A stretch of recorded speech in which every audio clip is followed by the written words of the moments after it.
Top quality और consistent performance के लिए सिर्फ सिल्वर पंप नाम याद रखना।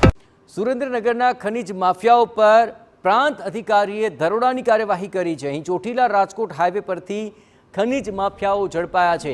ગેરકાયદે ખનીજ ભરેલા 5 ડમ્પર કબજે કરાયા। આ દરોડામાં 1 કરોડ 20 લાખનો મુદ્દામાલ જપ્ત કરી લેવાયો છે।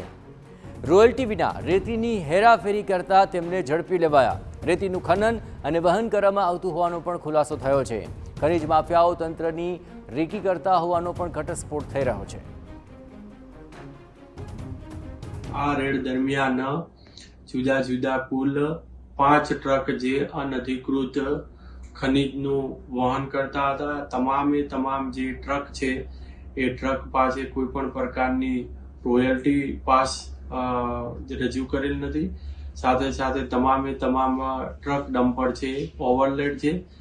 આમ તમામ 5 ટ્રકનો મુદ્દામાલ 1,20,85,444 રૂપિયા થાય છે।